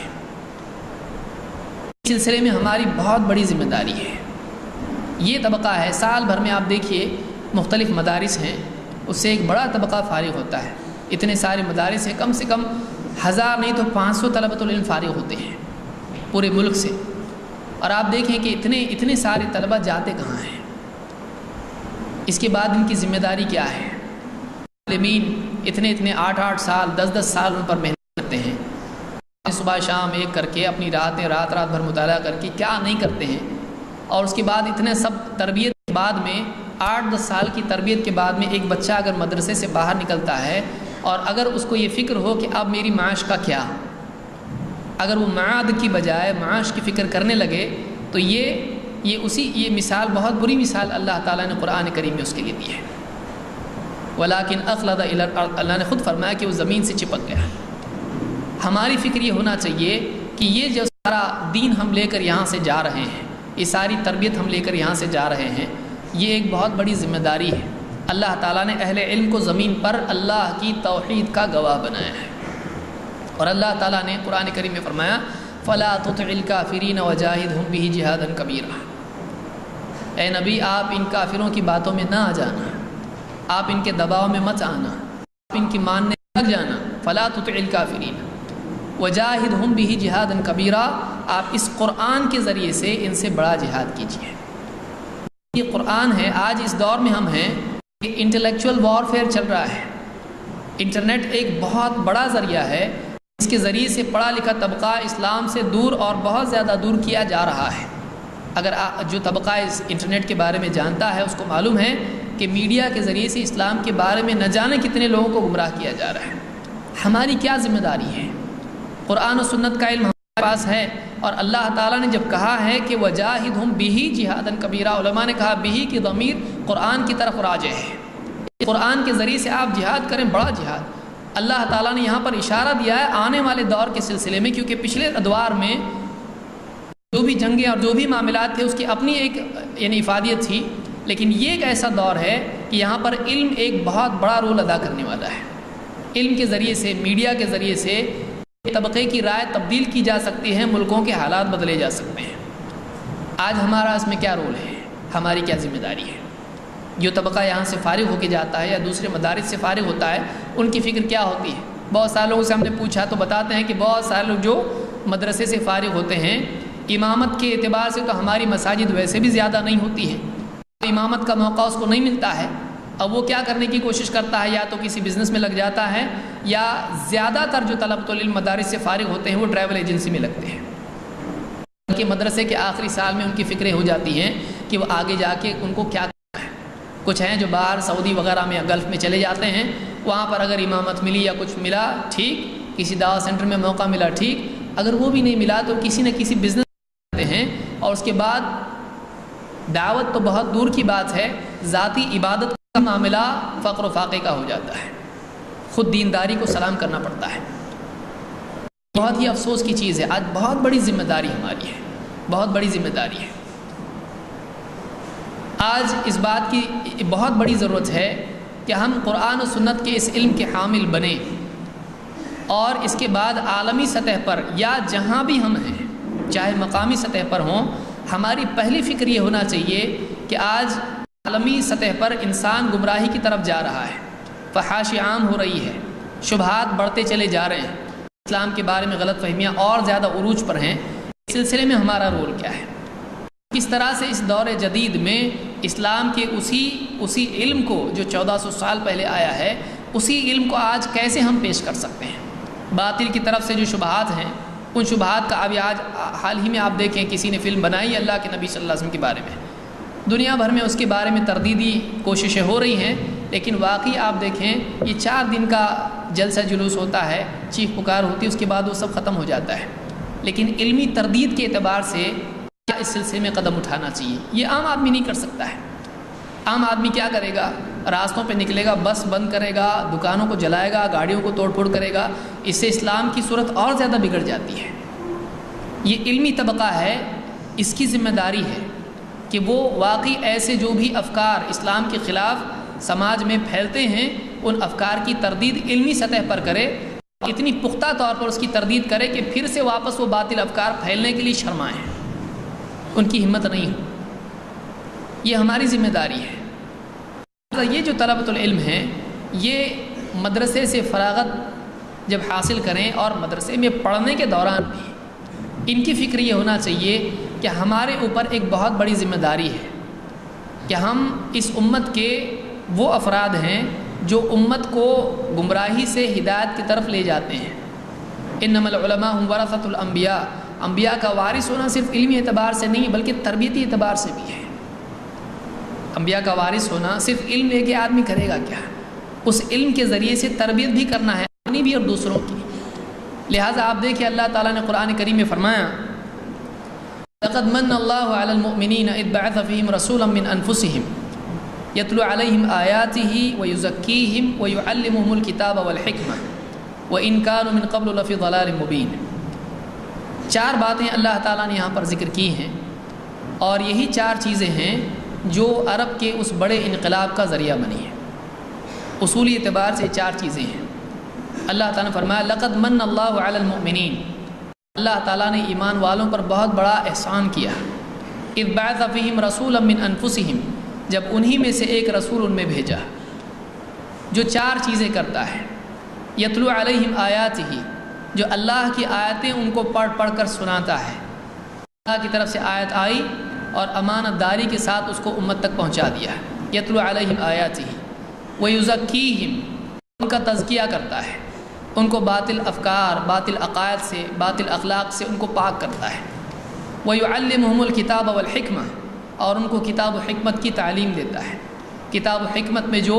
یعنی اللہ کی کتاب میں جو باتیں ہیں ان کو سکھاتا ہے واقعی اس کے کیا معنی ہیں۔ اسی طرح سے اللہ کی طرف سے جو حکمت نبی کے سینے میں ڈالی گئی ہے اس حکمت کو الفاظ کی صورت میں لوگوں کے سامنے بیان کرتا ہے۔ وَيُعَلِّمُهُمُ الْكِتَابَ وَالْحِكْمَةَ، اسی لیے ابن کثیر رحمۃ اللہ علیہ فرماتے ہیں اور سلف کے اقوال ذکر کیے ہیں کہ وَيُعَلِّمُهُمُ الْكِتَابَ وَالْحِكْمَةَ کے معنی ہیں وَيُعَلِّمُهُمُ الْقُرْآنَ وَالسُّنَّةَ۔ تو ایک تلاوت آیات ہیں، وہ قرآن جو اللہ کی طرف سے دیا گیا ہے اس کو الفاظ کی صورت میں امت تک پہنچا دینا ہے۔ اس کے ساتھ ساتھ اس قرآن کے معنی لوگوں کو سمجھانا۔ ثم ان علینا بیانہ کی تعمیل میں اللہ کی طرف سے جو قرآن کا بیان آپ کو دیا گیا ہے اس بیان کو لوگوں کے سامنے رکھنا ہے۔ اللہ کی باتوں کی مراد کیا ہے، اللہ تعالیٰ فلاں آیت سے اللہ تعالیٰ نے کیا بتایا ہے، اس کی تفصیل لوگوں کو سنانا ہے، ان کو قرآن کی آیات کے معنی بتانا، زندگی کے سلسلے میں اصول کیا ہیں، نبوی رہبری ان کو دینا کہ زندگی میں کیا چیز ہے، کیا طریقہ ہے جو حکمت پر مبنی ہے۔ اور اسی کے ساتھ ساتھ ایک اور چیز اللہ نے یہاں پر بیان کی جو علم کے اعتبار سے علم کا ایک دوسرا پہلو ہے، وہ اس علم کی عملی تطبیق ہے۔ تلاوت آیات بھی ہے اور تعلیم کتاب و حکمت بھی ہے۔ اسی کے ساتھ اللہ نے ایک اور چیز بیان کی، وہ یہ ہے وہ یزکی، ان کا تزکیہ کرتا ہے۔ اہل علم کی یہ بھی ذمہ داری ہے کہ جہاں لوگوں کو قرآن و سنت کی تعلیم دیں، ان کے سامنے حقائق رکھیں، وہیں یہ بھی اہل علم کی ذمہ داری ہے کہ افراد میں اس علم کی عملی تطبیق کس طرح سے لائی جائے، تدرج کے ساتھ اس کی بھی نگرانی کی جائے کہ اگر ایک انسان کو معلوم ہو رہا ہے کہ فلاں حکم اللہ کا ہے، فلاں چیز سے اللہ نے منع کیا ہے، اہل علم کی یہ بھی ذمہ داری ہے، اہل علم اس چیز کے بھی وارث ہیں اللہ کے نبی صلی اللہ علیہ وسلم کے تابع ہونے کے اعتبار سے، کہ وہ افراد میں وہ کردار پیدا کریں۔ اور یہی وہ چیز ہے جو بعض اوقات علم پر بھی فائق ہو جاتی ہے۔ آپ دیکھیں علماء سو آتے کہاں سے ہیں، اس کردار کے بگاڑ کی وجہ سے علماء سو پیدا ہوتے ہیں۔ یہود کا معاملہ ایسا کیوں ہوا کہ انہوں نے علم کو چھپایا؟ ایسا کیوں ہوا کہ لوگوں کے مالوں کو سمیٹنے والے وہ بنے؟ ایسا کیوں ہوا کہ انہوں نے اللہ کے نبی صلی اللہ علیہ وسلم کی نبوت کو جاننے کے باوجود چھپایا؟ یہ اس وجہ سے ہوا کہ وہ لوگوں سے مال اور لوگوں کی طرف سے ملنے والے عہدے اور لوگوں کی طرف سے ملنے والی عزت کو کھونا نہیں چاہتے تھے۔ انسان کے اندر اگر واقعی آخرت کی فکر نہ ہو، انسان کے اندر واقعی اللہ کا ڈر نہ ہو تو علم بھی واقعی اس کو نفع نہیں دیتا ہے، وہ علم بھی اس شہوت کے تابع ہو جاتا ہے، شریعت شہوات کی تابع ہو جاتی ہے۔ علماء سو اس اعتبار سے پیدا ہوتے ہیں، اگر ایک انسان میں اللہ کا ڈر نہ ہو، انسان میں اللہ کا ڈر نہ ہو تو اس علم کا غلط استعمال ہونے لگتا ہے، وہ جانتے بوجھتے تلبیس کرنے والا بن جاتا ہے، وہ جانتے بوجھتے علم کو چھپانے والا بنتا ہے۔ اس اعتبار سے یہ بھی ایک بہت اہم چیز ہے کہ معلمین طلبۃ العلم میں تعلیم کے ساتھ ساتھ کردار سازی کی بھی کوشش کریں، اور جو یہاں سے دعات یا جو بھی طلبۃ العلم فارغ ہو کر جائیں وہ اپنے اپنے علاقے میں اس اعتبار سے فکر کریں کہ وہاں لوگوں کی جہاں تعلیم کی وہ فکر کریں، تبلیغ اور دین کی اشاعت کی فکر کریں، اسی کے ساتھ ساتھ کردار سازی کی بھی فکر کریں، اس لیے کہ اگر کردار انسان کا نہ ہو تو علم کی بھی وہ علم کا غلط استعمال کرنے لگتا ہے، وہ غلط استعمال کرنے لگتا ہے۔ لہٰذا اس آیت کے ذریعے سے یہ بات معلوم ہوتی ہے کہ جہاں اللہ کے نبی صلی اللہ علیہ وسلم نے لوگوں کو کتاب و سنت کی تعلیم دی، وہیں اللہ کے نبی صلی اللہ علیہ وسلم نے اس کو کافی نہیں سمجھا کہ بس کتاب سکھا دی اور سنت سکھا دی، حکمت سکھا دی اور آیات اللہ کی امانت کے ساتھ پیش کر دی، یا ایھا الرسول بلغ ما انزل الیک من ربک، رسول جو آپ کے رب کی طرف سے نازل کیا گیا اس کو پہنچا دیجئے، فاصدع بما تؤمر، اللہ نے کہا کہ پہنچا دیجئے جو آپ کی طرف بھیجا گیا ہے۔ جو آپ کو حکم دیا گیا ہے، صرف اتنا کافی نہیں ہے. ان انت الا نذیر، صرف اتنا کافی نہیں ہے. اللہ کے نبی صلی اللہ علیہ وسلم کے ذمہ یہ بھی تھا کہ افراد آپ کے خلاف جمع ہوئے، ان کی زندگی میں واقعی وہ دین آئے جو اللہ کی طرف سے بھیجا گیا ہے. آپ نے مسلسل تربیت کے ذریعے سے ان افراد کو علمی اعتبار سے ماہر بنایا اور عملی اعتبار سے بھی ان کو بہترین افراد بنایا ہے. یہ اس دور کی بہت بڑی ضرورت ہے اور یہ ہر دور میں رہے گی. اگر کردار سازی نہیں رہی تو افراد علم کا سرمایہ لے کر جائیں گے، لیکن کچھ دنوں میں معلومات بھول جائیں گے، کچھ دنوں میں دنیا میں لگ جائیں گے، کچھ دنوں کے بعد میں وہ علم نسیہ منسیہ ہو جائے گا، بلکہ وہ دوسروں کے لیے غلط نمونہ بنیں گے کہ دیکھو یہ عالم ہے، دیکھو مدرسے سے اتنے سال پڑھ کے آیا ہے. اگر کسی کو دیکھنا ہے تو اس کی زندگی دیکھ لو عبرت کے لیے. یہ بہت اہم چیز ہے کہ یہاں سے فراغت کے بعد طلبۃ العلم ایسے نہ بنے کہ مدرسے کا، منہج کا اور ہمارے اس نام خراب ہو، ہم بدنامی کا ذریعہ نہ بنے، بلکہ ہم دوسروں کے لیے نمونہ اور اسوہ بنیں، اس اعتبار سے کہ دوسرے ہم کو دیکھ کر یہ سوچیں کہ فلاں مدرسے میں بچے کو ڈالو، جاتے وقت میں ایسا تھا اور آنے کے بعد دیکھو دوسروں کے لیے نمونہ اور اسوہ بن گیا ہے. یہ ہماری فکر ہونا چاہیے. یہ بہت اہم چیز ہے. اگر عملی زندگی نہ ہو تو 100 بیان بھی فیل ہو جاتے ہیں. اس لیے کہ لوگ اگر آپ بات کرنے کے لیے کھڑے ہوں گے تو آپ کو دیکھیں گے، آپ کی باتوں پہ اتنا دھیان نہیں دیں گے. ایک عام آدمی دائی کی ذات کو زیادہ دیکھتا ہے، اس کی بات کو کم. اس کی بات کو دیکھنے والا وہی ہوگا جو واقعی اتنی سمجھ رکھتا ہے. لیکن عام عوام کو اگر آپ دیکھیں گے تو بولنے والے کی ذات کو زیادہ دیکھتے ہیں. یہی وجہ ہے کہ انبیاء کو اپنے آپ کو ایسی چیزوں سے بھی بچانا پڑتا ہے جو عام طور سے دوسروں کے لیے آسان ہوتی ہے اور ان کے لیے ممنوع نہیں ہوتی ہے. یہ ورع ہے، یہ احتیاط ہے. لہٰذا طلبۃ العلم کو علم کا حق ادا کرنا بہت ضروری ہے. اللہ تعالیٰ اس بات کی مجھ کو بھی سمجھ عطا فرمائیں اور آپ سب کو بھی اس بات کی توفیق عطا فرمائیں کہ واقعی علم کی امانت جس کے آپ حامل ہیں، اس کا حق آپ ادا کرنے والے بنیں، اور یہاں سے جانے کے بعد میں، مدرسے سے فراغت کے بعد میں واقعی جو ذمہ داری علم کی اور دعوت کی ہے اس کو ادا کرنے والے بنیں. یاد رکھیں کہ اگر ایک آدمی علم حاصل کرنے کے بعد اس کے تقاضوں کو پورا نہیں کرتا ہے تو آخرت میں یہ علم خود اس کے لیے حجت بنے گا، یہ علم خود اس کے لیے حجت بنے گا. لہٰذا ہم کو اس بات کا خیال رکھنا چاہیے. بہت زیادہ تفصیل سے کہنے کا وقت بھی نہیں، آپ لوگ دن بھر اپنی فراغت مشغلے سے بہت تھک چکے ہوں گے. لہٰذا میں اتنی ہی بات پر اکتفا کرتا ہوں. اور اہل علم کی مجلس میں بولنا ویسے بھی ایک بہت مشکل بات ہے، اور میں امید رکھتا ہوں کہ اس میں جو غلطی ہوئی ہے ہمارے اہل علم یہاں موجود ہیں اس میں میری خود اصلاح کریں گے، اور اللہ تعالی ہماری اس مجلس کو ہمارے لیے آخرت کی کامیابی کا ذریعہ بنائیں، اور مزید ہمارے جذبات کو تقویت دینے والی اس مجلس کو بنائیں، اور علم کے حصول اور دعوت کی کوششوں کے لیے اس گفتگو کو میرے لیے اور آپ کے لیے ذریعہ بنائیں اور ہمارے سب کی نجات کا ذریعہ بنائیں. اقول قولی ھذا واستغفر اللہ لی ولکم. جزاکم اللہ خیرا احسن الجزاء. اب تک آپ موصوف کا علمی اور پرمغز خطاب سے فرما رہے تھے. اب اس کے بعد سوالات کا وقفہ شروع ہو رہا ہے. جن حضرات کو سوال کرنا ہو وہ آ کر اپنا سوال رکھ سکتے ہیں. انشاءاللہ فضیلت الشیخ کتاب و سنت کی روشنی میں اس کا جواب دیں گے. السلام علیکم ورحمۃ اللہ وبرکاتہ. شیخ سوال ہے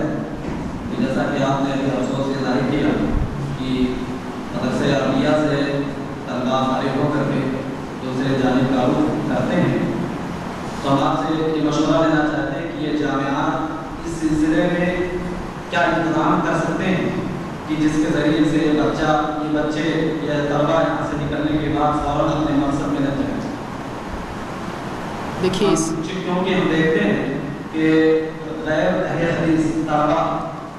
وہ حتی الامکان اپنے مقصد میں لگے رہتے ہیں، اپنا اوقات ادا بھی برقرار رکھتے ہیں، اور اس کے برخلاف اہل حدیث طلباء کا یہ رویہ نہیں ہوتا. آپ اس کے سلسلے میں کیا مشورہ؟ دیکھیے، اگر 500 طلباء پورے سال میں اگر ایک مدرسے سے فارغ ہوتے ہیں تو 500 مساجد تو ایک سال میں نہیں بن سکتی ہیں. تو اس اعتبار سے جو بھی یہاں سے فراغت حاصل کرتے ہیں یا دوسرے مدارس سے فراغت حاصل کرتے ہیں تو ان کو مسجدوں میں امامت کا موقع ملنا ایک بہت ہی ناممکن چیز ہے. لہٰذا اس صورت میں یہ ہو سکتا ہے کہ اگر واقعی ان کے گھر کے اعتبار سے کوئی بزنس ہو یا کہیں کوئی ایسا موقع ان کے لیے تجارت وغیرہ کا ہو، تو اس سلسلے میں ان کی مصروفیت اس میں اگر ہوتی ہے اور اس کے علاوہ دعوتی ذمہ داری ادا کرتے ہیں تو یہ قابل عمل چیز ہے۔ اس کے علاوہ یہ صورت بھی ہو سکتی ہے کہ مدارس میں ایک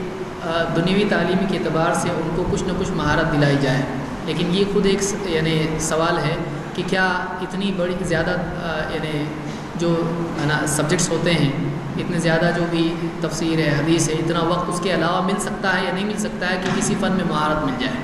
یہ خود ایک مشکل چیز ہے۔ یہ ہو سکتا ہے کہ 1 سال کا الگ سے کوئی کورس فراغت کے بعد میں ہو، جو مدرسے والے نہ صحیح دوسرے کچھ لوگ ایسا طلبۃ العلم کے لیے رکھیں کہ کوئی نہ کوئی فیلڈ ہو، چاہے الیکٹرانکس ہو یا کمپیوٹرز ہو یا دوسری کوئی بھی فیلڈ ہو، اس میں 1 سال بھر میں وہ ایسا کورس کر لیں کہ کم سے کم اپنی ذاتی ضروریات کے لیے خرچ نکالنے کے لیے ان کے لیے کوئی مشغلہ ہو سکتا ہو۔ اس کے علاوہ یہ ہو سکتا ہے کہ ملک جو ذمہ داران ہیں ہمارے ملک میں، وہ دعات کے لیے کوئی ایسا نظم کریں کہ ان کا ایک وظیفہ مقرر ہو اور صلاحیت کی بنیاد پر کہ واقعی وہ دعوتی میدان میں چل سکتے ہوں۔ کوئی ایسے طلبۃ العلم ہو جو تحقیق کے میدان میں آگے ہوں، کوئی ایسے ہوں جو تبلیغ کے میدان میں آگے ہوں، تو اس اعتبار سے بھی تفریق کرتے ہوئے ان کو تحقیق کے شعبے میں جگہ دی جا سکتی ہے، اور ریاستی سطحوں پر یا شہر کی سطح پر بھی اس طرح کے شعبے بنائے جا سکتے ہیں اور ان کا وظیفہ مقرر کیا جا سکتا ہے۔ اس میں وظیفہ مقرر کرنا ایک بہت بڑے خرچ کی چیز ہے۔ اس کے لیے یہ بھی کیا جا سکتا ہے کہ بہت سے دوسرے خرچ جو غیر ضروری ہو جاتے ہیں ان کو کٹ کرتے ہوئے، ان کو کم کرتے ہوئے ایسے طلبۃ العلم کا وظیفہ مقرر کیا جا سکتا ہے۔ مثلا مثال کے طور پر ایک مثال دے رہا ہوں، اگرچہ بڑے جو پروگرامز ہوتے ہیں جو ملک کی سطح پر ہوتے ہیں ان کی اپنی افادیت ہوتی ہے، لیکن اگر اس میں بہت بڑا خرچ جاتا ہے تو کوئی 1 دن کا اگر پروگرام ہوتا ہے جس میں یعنی علماء کرام تشریف لاتے ہیں اور بہت بڑی تعداد لوگوں کی آتی ہے اور 1 دن میں پروگرام ختم ہو جاتا ہے، اگر کئی لاکھ اور کروڑ کے قریب اس میں خرچ ہو سکتا ہو، اگر اس پروگرام کی بجائے اگر 2 کی بجائے 1 پروگرام ایسا سال میں ہو اور وہ جو خرچ ہے اگر آپ اس کو تقسیم کرتے ہیں، اگر مثال کے طور پر آپ دیکھیں، اگر ایک پروگرام کے اعتبار سے آپ 10 لاکھ اگر مان لیتے ہیں، 10 لاکھ کا خرچ اگر آتا ہے، 1 لاکھ میں 10 طالب علم اور 10 لاکھ میں اگر آپ دیکھیں تو 100 طالب علم ہو سکتے ہیں یا جتنے بھی ہو سکتے ہیں، تو اتنے طالب علم جو ہے سال بھر کا یعنی ان کا خرچ نکل سکتا ہے۔ تو کچھ نہ کچھ ترکیب اس کی جا سکتی ہے، ایسا کام تو نہیں کہ کسی ایک آدمی کے کہنے سے ہو جائے گا۔ اس کے لیے جو بھی ذمہ داران ہیں، اہل علم ہیں، اس کے لیے کوئی ایسی صورت نکال سکتے ہیں کہ ان طلبۃ العلم کو یعنی اس پانی سے نکل کر وہ گندے پانی میں نہ جائیں، اچھے پانی سے نکل کر وہ گندے پانی میں نہ جائیں، اس کے لیے بچانے کے لیے کوئی ایسی صورت ہو کہ علمی مشغلہ، علمی فراغت کے بعد ان کو کوئی ایسا ملے کہ جس میں ان کی صلاحیت مزید ترقی کرے اور دعوتی میدان میں بھی وہ آگے جائیں۔ آج دیکھیے یعنی مختلف، میں کسی کا نام لینا نہیں چاہتا ہوں، دوسرے مکاتب فکر کے لوگ ہیں، ان کے یہاں پر اہل حدیث کی تردید کے لیے شعبے بنے ہوئے ہیں اور مستقل وہ اس پر کام کر رہے ہیں، اور تھوڑے دنوں میں آپ کا سابقہ بھی شاید اس سے پیش آئے، کیونکہ مختلف علاقوں میں آج یہ مہم چلی ہوئی ہے کہ اہل حدیث کی دعوت اتنی زیادہ عام ہو چکی ہے کہ ہر مسجد میں آمین کہنے والے ہیں، لہٰذا اب یہ وقت ہے کہ ان کو ختم کرنا ضروری ہے، اس سیلاب کو روکنے کے لیے کچھ نہ کچھ کوشش کرنا ضروری ہے۔ لہٰذا بعض مدارس میں اس طرح کا شعبہ بنایا گیا ہے اور وہاں سے مستقل دعات کو وظیفہ مقرر کر کے، چاہے وہ چھوٹا ہی وظیفہ کیوں نہ ہو، ہر علاقے کے اعتبار سے، گاؤں کے اعتبار سے مبلغ وہاں پر مقرر کیے جا رہے ہیں، جو یہ کرتے ہیں کہ کچھ جو ہے نواب صدیق حسن خان صاحب ہوں یا فلاں ہوں، ان کی کتابوں سے کچھ مسئلے نکال کے رکھے ہیں اور ان کو بتاتے ہیں اور لوگوں کو کنفیوز کرنے کی کوشش کرتے ہیں۔ تو ایسے بہت سارے معاملات ہیں جو ہو رہے ہیں۔ یہ ہو سکتا ہے کہ اگر امامت نہ صحیح، کوئی آدمی اپنا بزنس کرتا رہے اور دعوتی شعبے میں بھی لگا رہے۔ آپ لوگوں کو یہ ذہن سے نکال دینا چاہیے کہ ہم امامت کریں گے تو ہی دعوت دیں گے، امامت نہیں تو دعوت بھی نہیں، ایسا نہیں ہونا چاہیے۔ اللہ کے نبی صلی اللہ علیہ وسلم کے صحابہ سب کے سب مسجدوں کے امام ہو کر داعی نہیں تھے، بلکہ وہ داعی تھے چاہے امامت کریں یا نہ کریں۔ تو ہمارا ذہن یہ ہونا چاہیے خود ہم کسی پر ڈپینڈنٹ نہ ہوں۔ بعض اوقات طلبۃ العلم فراغت کے بعد فلاں کی جمعیت کی یا فلاں اداروں کی شکایت کی وجہ سے دعوتی میدان چھوڑ دیتے ہیں۔ ہم کو یہ کرنا چاہیے کہ ہم کسی کی شکایت نہ کریں، ہم دعوت دے رہے تو کسی اور کے لیے نہیں دے رہے، کسی کے ہم مقام بنانے کے لیے ہم دعوت نہیں دے رہے ہیں۔ دعوتی میدان میں ہم اگر آ رہے ہیں تو اللہ کو راضی کرنے کے لیے آ رہے ہیں۔ اللہ کی رضا اگر مقصود ہو تو آدمی مجاہدے کو بھی سعادت سمجھتا ہے، اگر اللہ کی رضا مقصود نہ ہو تو راحت بھی شکایت پیدا کرتی ہے۔ اس لیے یاد رکھیں کہ جو یہاں سے فراغت حاصل کر رہے ہیں وہ یہ نہ سوچیں کہ ہمارے لیے اہل حدیث ذمہ داران اگر ایسا کرتے ہیں تو ہی ہم دعوت دیں گے، یا فلاں جگہ سے ہم کو کچھ ملے گا تو ہی ہم دعوت دیں گے۔ اس نیت کے ساتھ دعوت میں وہ فائدہ بھی نہیں ہوگا، نتائج بھی نہیں ہوں گے، سعادت اور کامیابی بھی نہیں ملے گی۔ ہم یہ سوچ کے یہاں سے جائیں، کوئی ہمارا پوچھنے والا ہو یا نہ ہو، ہم اپنی ذمہ داری ادا کریں گے۔ پھر اگر اللہ تعالیٰ چاہے تو راستہ کھول سکتا ہے۔ وَمَن يَتَّقِ اللَّهَ يَجْعَل لَّهُ مَخْرَجًا وَيَرْزُقْهُ مِنْ حَيْثُ لَا يَحْتَسِبُ۔ جو تقویٰ کی روش اختیار کرتا ہے اللہ تعالیٰ اس کے لیے راستہ کھول دیتا ہے، راستہ بناتا ہے، اور ایسی جگہ سے اس کو رزق دیتا ہے جہاں سے اس کا وہم و گمان بھی نہ ہو۔ تو میں اس بنیادی چیز اس بارے میں یہ کہوں گا کہ یہاں سے فراغت کے بعد آپ دعوتی ذہن لے کر جائیں، ذمہ داری کے احساس کے ساتھ جائیں۔ دو، آپ کسی پر نگاہ نہ رکھیں، اللہ پر نگاہ رکھیں۔ وَاذْكُرِ اسْمَ رَبِّكَ وَتَبَتَّلْ إِلَيْهِ تَبْتِيلًا وَتَوَكَّلْ عَلَى الْحَيِّ الَّذِي لَا يَمُوتُ۔ آپ کا اگر کوئی نگراں ہے، ذمہ دار ہے دنیاوی اعتبار سے، آپ کو وظیفہ مقرر اگر کسی نے کیا ہے، ہو سکتا ہے کل اس کی وفات ہو جائے، آپ اللہ پر توکل کریں جس کو موت نہیں آنے والی ہے، جو سارے نبیوں کا نگراں ہے، سارے نبیوں کی کفالت جس نے کی ہے۔ تو ہم یہ ذہن میں رکھیں کہ ہم کسی پر ڈپینڈنٹ نہ ہوں، کسی پر مدار ہماری ساری دعوت کا نہ ہو کہ آتا ہے تو دعوت چلے گی، آنا بند ہو گیا تو دعوت بھی بند۔ ایسا نہیں ہونا چاہیے، اللہ سے لینا ہے، ہم اللہ سے لینے والے بنیں۔ اور پھر ذمہ داران جو بھی ہیں، چاہے وہ مدارس کے ذمہ داران ہوں یا پھر ملکی سطح پر جمعیت کے ذمہ داران ہوں، وہ کچھ ایسا نظام بنائیں کہ جو ہمارے طلباء فارغ ہوتے ہیں اور واقعی صلاحیت مند ہیں، ان کی کفالت کی جائے۔ سب کی کفالت میں سمجھتا ہوں ایک بہت مشکل چیز ہے۔ اس میں کوئی ایسا معاملہ کیا جا سکتا ہے کہ فراغت کے بعد پھر ایک امتحان ہو جو یعنی کچھ دعوتی ذمہ داریاں ادا کرنے کے بعد لیا جائے، اور ان کی پوری کارکردگی کو دیکھتے ہوئے ان میں سے کچھ کا انتخاب کیا جائے اور ان کا وظیفہ مقرر کیا جائے۔ اور میں سمجھتا ہوں بعض علاقوں میں ایسا ہوتا بھی ہوگا۔ تو اس سلسلے میں یہ چیزیں کی جا سکتی ہیں اور اس میں مزید غور و خوض کر کے کچھ راستہ نکالا جا سکتا ہے۔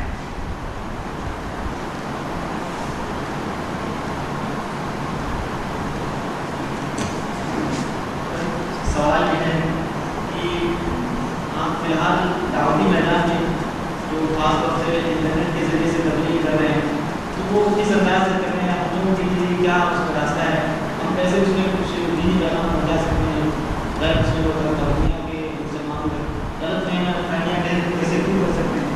اس سلسلے میں ہمیں کچھ بات۔ دیکھیے، ایک تو یہ کہ آج سبھی لوگ اس بات کو مانتے ہیں کہ میڈیا ایک بہت بڑی طاقت ہے۔ بہت سارے ملکوں کے حالات بدلنے میں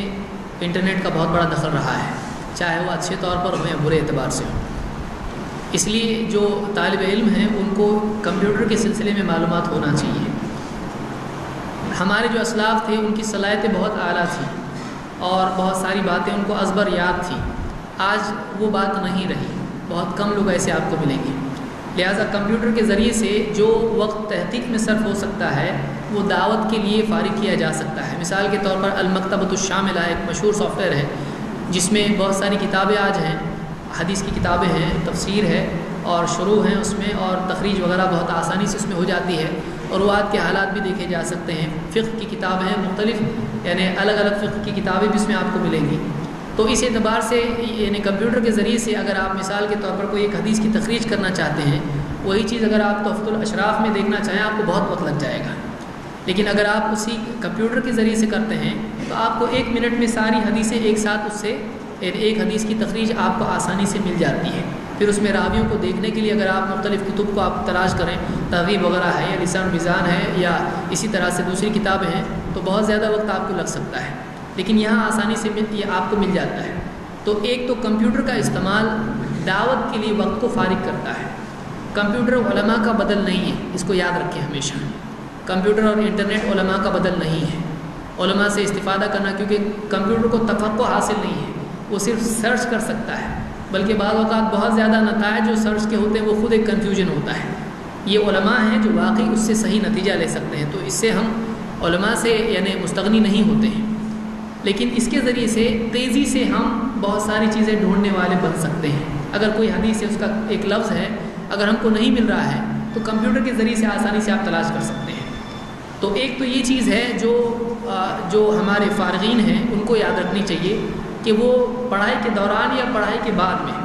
کمپیوٹر میں دینی علوم کا کیسے استعمال کیا جا سکتا ہے، اس سے کیا فائدہ اٹھایا جا سکتا ہے، مختلف سافٹ ویئر جو بنے ہوئے ہیں ان سے فائدہ ہم اٹھانے کو سیکھیں۔ دوسرا یہ کہ جیسے انٹرنیٹ وغیرہ کی بات آئی، انٹرنیٹ پہ آپ دیکھیں گے کہ حنفی فقہ چینل ایک بنا ہوا ہے جو یوٹیوب پہ ہے، اس پہ تسلسل کے ساتھ میں خاص طور سے اہل حدیث کے رد میں بہت سارے خطابات آتے ہیں۔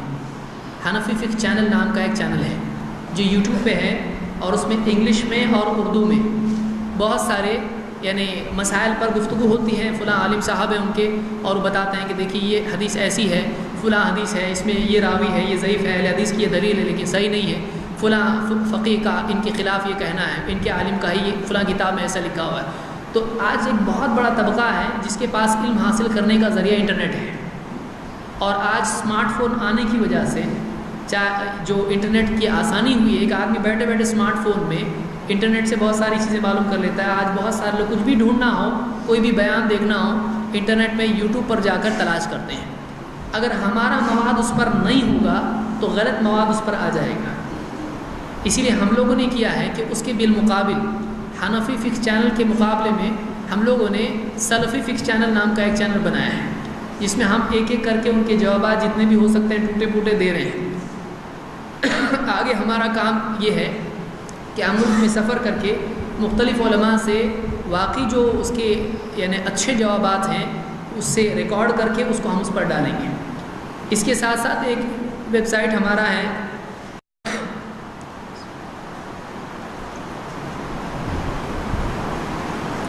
islamic-lectures.net، اس پر بھی بہت سارے خطابات ہم نے ڈالے ہیں، اور ہمارے کورسز ہوتے ہیں عوام کے لیے، ایک دن بھر کا ہم کورس کرتے ہیں۔ جیسے ایک کورس ہم نے لیا تقلید، اندھی تقلید یا اتباع سنت، کتاب و سنت سے، اس میں پوری دلیلیں ہم نے بتائی اور اس کے نوٹس بنائے، لوگوں کو نوٹس دیے، اور تاکہ وہ ساتھ میں بھی لے جائیں، کیونکہ بہت سارے خطابات لوگ سنتے ہیں اور بھول جاتے ہیں، اس کا اثر لے جاتے ہیں لیکن اثر ساتھ میں نہیں لے جاتے ہیں، دلائل ساتھ میں نہیں لے جاتے ہیں۔ تو لوگوں کے ایسے کورسز ہم کرتے ہیں، وہ انٹرنیٹ پہ بھی ہم رکھتے ہیں، اس کے آڈیو بھی رکھتے ہیں، اس کا ٹیکسٹ بھی رکھتے ہیں۔ تو اس طرح کی ویب سائٹ ہم بنا سکتے ہیں جس میں ہم کتاب و سنت کا مواد علماء سے جو ریکارڈ کیا ہے، اب دیکھیے کتنے سارے خطابات ایسے ہوتے ہیں، میں سمجھتا ہوں جامعہ میں کتنے سارے خطابات ہوتے ہیں، چاہے وہ جمعہ کے خطبے ہوں یا اسی طرح سے مدرسے میں جو تفسیر کے دروس ہوتے ہوں، یا اسی طرح سے فقہ کے دروس ہوتے ہوں، یا حدیث کی شرح کے اعتبار سے ہوتے ہوں۔ یہ جو دورہ ہوتا ہے اس کی اگر ریکارڈنگ ہونے لگے تو وہ لوگ جو مدرسے میں نہیں پڑھتے ہیں وہ بھی اس سے استفادہ کر سکتے ہیں۔ آج آپ دیکھیے مثال کے طور پر شیخ ناصر الدین الالبانی کی جو لوگوں سے بات چیت جو ان کی ہوئی ہے، تقریباً 4000 کیسٹ اس کے موجود ہیں، اور آج وہ کوئی بھی آدمی چاہے تو ان کی آواز میں خود سن سکتا ہے انہوں نے کیا کہا۔ شیخ بن باز کے جو چاہے وہ بلوغ المرام ہو یا نسائی کی شرح ہو یا کسی جو بھی کتابیں ہیں، انہوں نے جو شرح اس کی ہے بخاری کا کتاب توحید یا وغیرہ وغیرہ جو بھی اس میں ہے، شیخ عثیمین کے خطبات ہیں ان کے ویب سائٹ پہ موجود ہیں، مختلف کتب کی جو شروحات ہیں وہ موجود ہیں۔ اگر ہمارے علماء جو ہندوستان کے پس منظر میں بولتے ہیں، دیکھیے بہت ساری چیزیں وہ ہوتی ہیں جو وہاں کے پس منظر میں تو ٹھیک ہوتی ہیں لیکن یہاں اس کا عملی انطباق نہیں کیا جا سکتا ہے۔ اگر ہمارے ملک کے جو بھی علماء ہیں، کبار علماء ہیں، ان کے جو مدارس میں خطبات ہوتے ہیں، یا اسی کے ساتھ ساتھ مدارس میں ان کے جو مدرسے میں جو یعنی مختلف کتب کے دورے ہوتے ہیں، اس کو اگر بعض طلباء ریکارڈ کر لیتے ہیں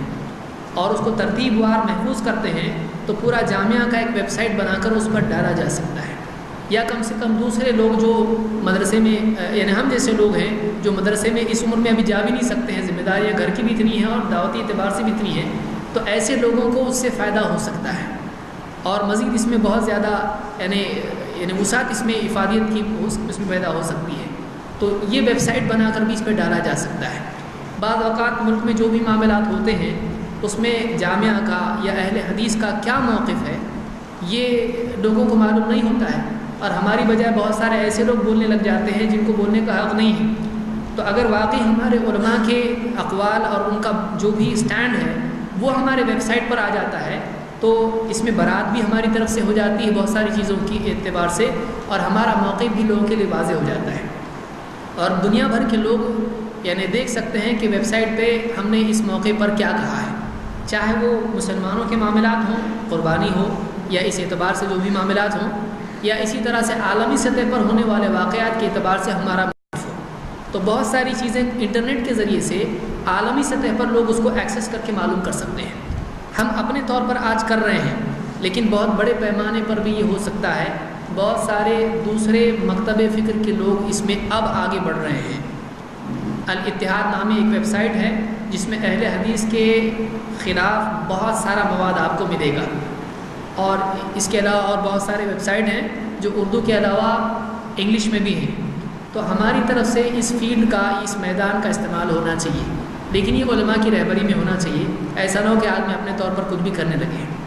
یہ بات آپ یاد رکھیں کہ آپ چاہے فارغ ہوں یا نہ ہوں، آپ کو ہمیشہ علماء کی ماتحتی میں رہنا ضروری ہے۔ اگر آدمی یہ سمجھنے لگے کہ اب میرے پاس ڈگری آ گئی ہے، اب علماء کی مجھ کو ضرورت نہیں، میں خود ایک عالم ہوں،